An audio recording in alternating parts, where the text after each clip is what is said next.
So this is meant to be the continuous notes in writer talk. Can I start? Sure.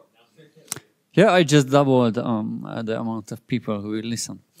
So this is meant to be the continuous notes in writer talk. To be a little bit more specific, this is about section-based continuous notes. We will see in a minute why this makes a difference. So this is Miklos, I'm from Hungary. The Collabora webpage has some more details on that. I started here in the project as a GSOC student, mostly on writer, RTF, import, export, whatnot. Then I worked for Susanne at Collabora. And I guess the easiest is that I would show you some visual dev, how this endnotes thing was looking like before I started. Laszlo invented this very nice visual div when we take some reference PDF output of how it's expected that the document gets rendered, that's in red, and then we take the writer render result and we paint that on top of this red render result. So in case you see anything that's red, that's a bit of a problem. It should not be visible. And as you do more and more rendering at the correct place, then the amount of redness reduces, or at least that's the idea. This does not detect cases when we do some additional rendering, but it does detect cases when something is expected to be there and it's not there. So what you can see here is that this is a document which has a footnote. The footnote text is roughly at the expected position. It has an endnote that's completely missing, and the whole content is somehow shifted down a little bit. Now, why it's shifted down is not directly related to this talk. There was some trouble on how it's quite complicated how we calculate the actual margin between two paragraphs in writer. There are various rules. There is a lower margin for the previous paragraph. There is an upper margin for the next paragraph, and then we take the max of the two or something like this as a default version, and then how that interacts with table margins and whatnot. So there was some problem there, and that was the reason for the general shifting down. Writer was doing more spacing between the table, and first adding one paragraph there. But what's really problematic here is that the endnote is missing, and it's missing because it was on the next page. I will get you to the details, but first perhaps you want to compare how it looks currently. So what we have currently is not much redness is there anymore. The endnote is directly after the end of the body text, and roughly all the separator, position, and length and whatnot is roughly at the expected position. So in case you are not interested in the details, then this is the end of the talk. In case you are, then let's see how this was working previously. I attempted to solve this already about 5 years ago.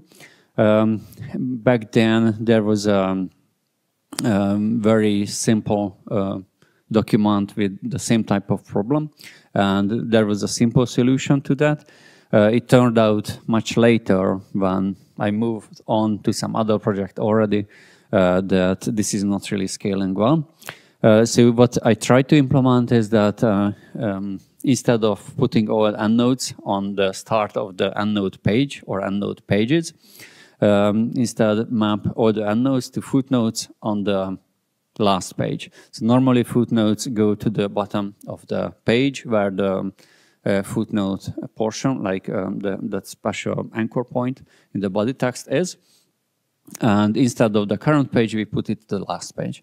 You can easily imagine this means that we need to maintain what's the last page as contents get added. You need to relocate all your endnotes, which are now kind of footnotes, to be still on the last page. And what happens in case you actually care not just about the page count, but the actual position. These footnotes are growing from bottom up, and the endnotes are growing from the position where you have the end of the body text and then they are growing down. So you will never get a perfect position with that always. And also the trouble is what happens in case the endnote itself has enough content that it would be of multiple pages. Then you want to start, let's say it's of 2 pages, then you want to start that endnote in the page which was originally the last page. But as it grows, you need to add the new page, and then it's not the last page anymore, but still it's logically kind of the last page. So it gets complex and it kind of collapses if you have enough endnotes and enough content there. So gradually it was reduced first. We only started to use it for binary doc import and nowhere else. Then it was reduced further. In case you have more than something like 2 endnotes, then we don't use it. So technically it was there, but it was almost completely disabled because it was too simple.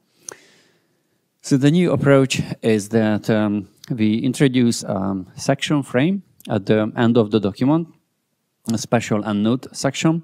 It's special because normally you define sections in the document model. On the UI, the user, create that section.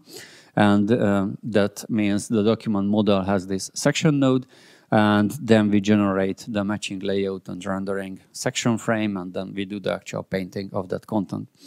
This special endnote section has no backing section node. It only exists at a layout level. It's always at the end of the document.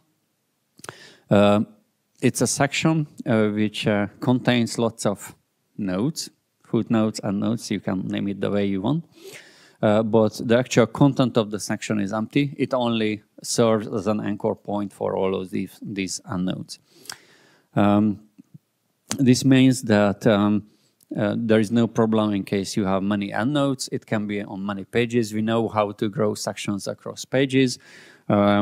We can also know how to have large enough endnotes, which themselves, like each and every endnote, can be of multiple pages. We have code that handles that, because it's a very similar problem compared to just having an explicit section in your document. And there you can say that you want the endnotes at the end of the section and not at the end of the document, which means we have much more working and battle-tested building blocks already for this new approach. So what you can do is reasonably straightforward once you can read like what's the idea. First, I switched to this section-based layout just for the cases that was already working with the old one, which means that it first just replaced this binary doc case with very few endnotes, and then I reverted the changes of the old approach because that was basically that code.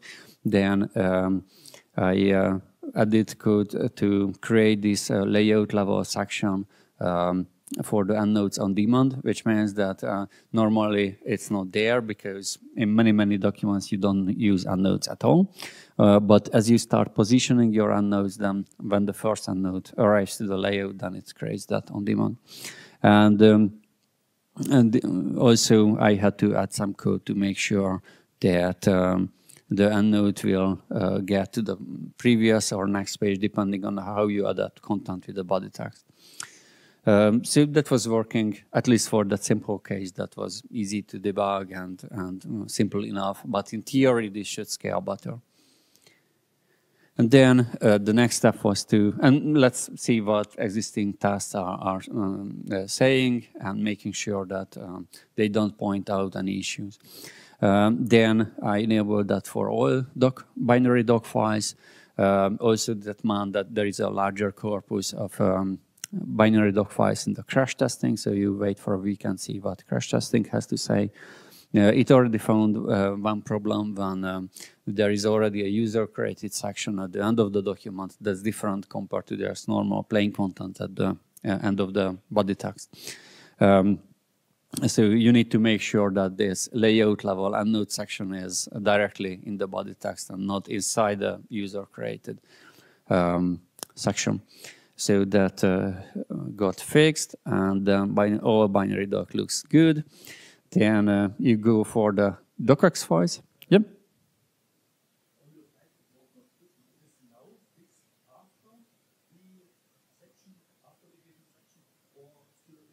No, not inside. What you do is that you want to go to the previous page, and as you move content, and you want to make sure that you find the last frame where you have some actual text, and you want to insert this special endnote section after that. But that means by default you would get it inside the section, and that would not make sense. We don't want, there is no benefit of having any kind of nesting there, so instead you do it outside that user-created section. Which is probably what you would expect. Then the next step was that I enabled it for all docx files. It did not find any problems instantly, so that's good.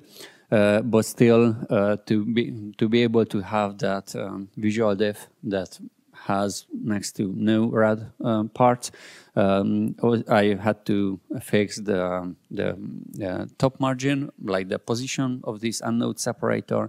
Also, there is a length for the separator, which is a hard-coded value in the Word case, and in writer you can configure this.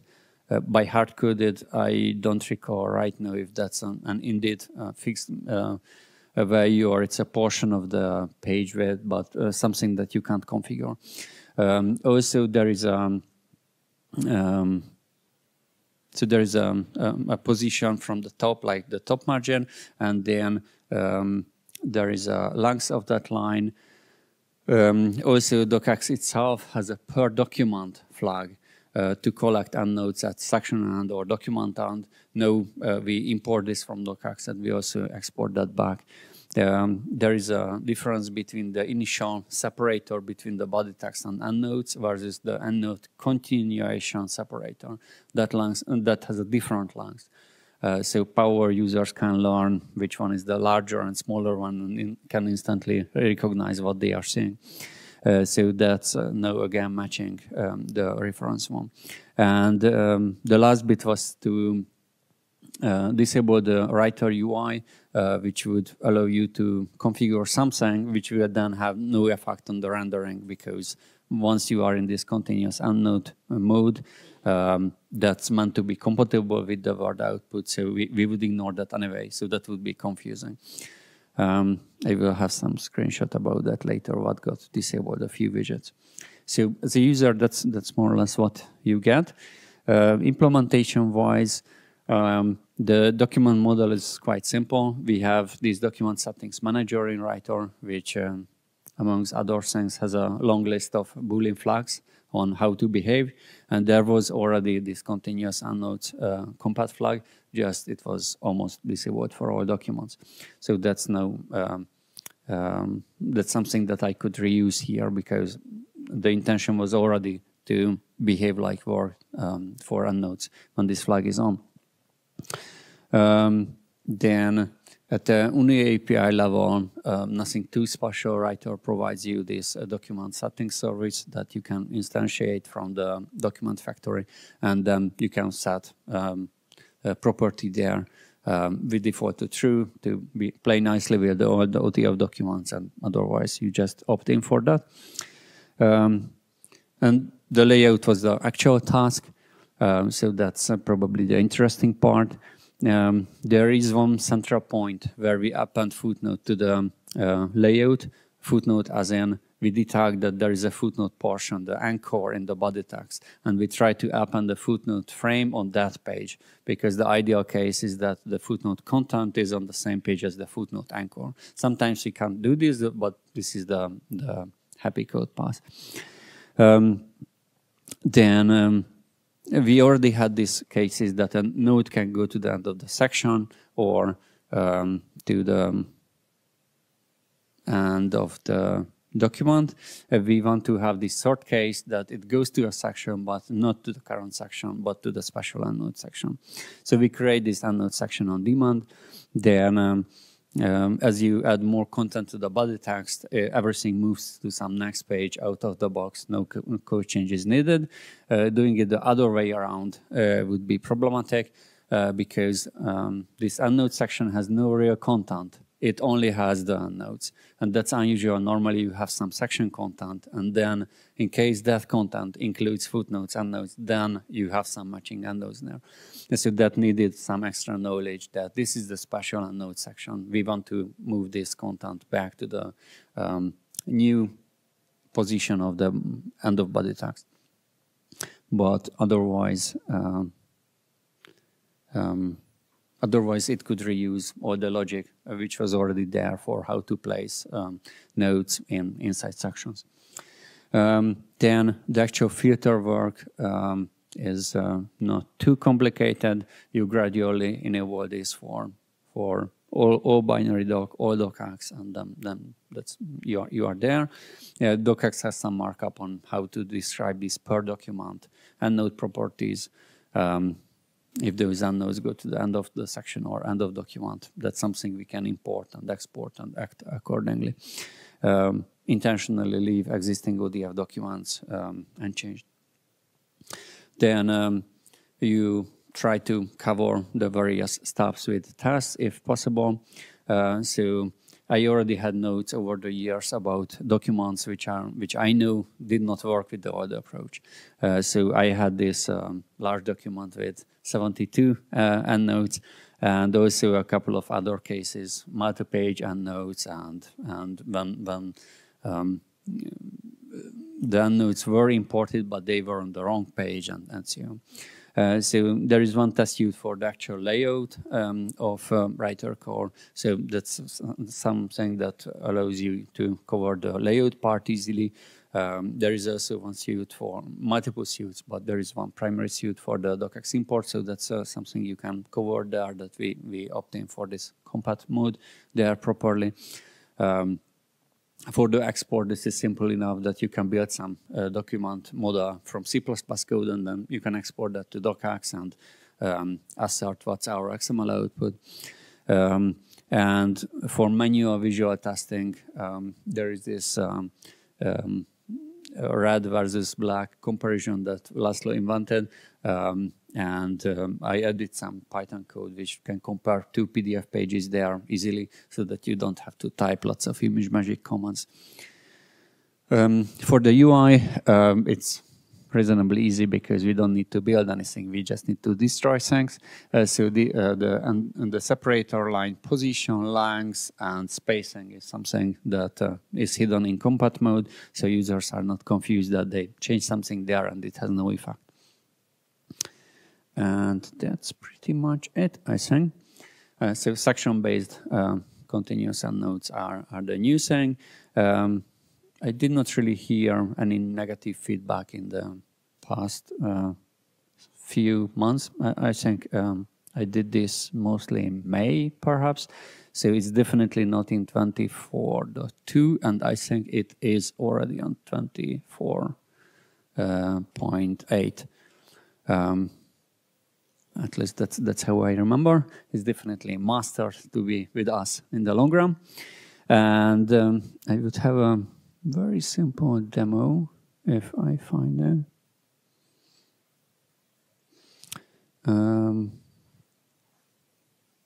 If I figure out how to unify these outputs. Ooh. Good. So this is a document of 31 pages. It should be 30. And this is the last page. If I would, so this is some scientifics, whatever text. And this is the end of the body text. And then there is endnotes of, oops, I think perhaps 3 pages.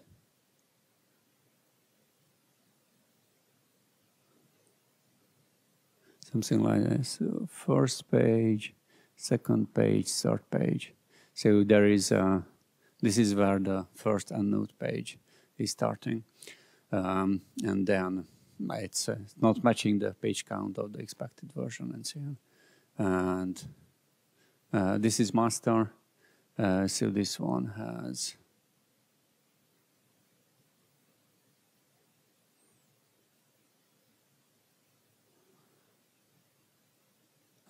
this is the end of the body text, and then you get the EndNote separator, and then the EndNote start on the same page. Second page, you get the EndNote continuation separator, and the last page, very important, a serious math formulae, so that you know we do science. So that's it. Hopefully now matching the expectations of users better. I think that's mostly it. Any questions?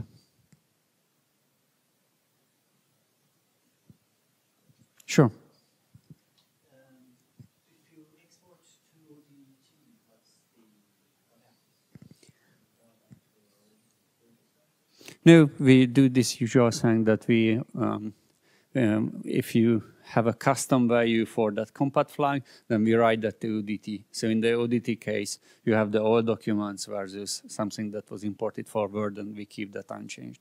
And I even added some tools options UI for this. So you can enable this for even for new documents and disable it, and we try to invalidate the layout enough that it actually shows you the new layout, which is probably how we handle all these other compat settings.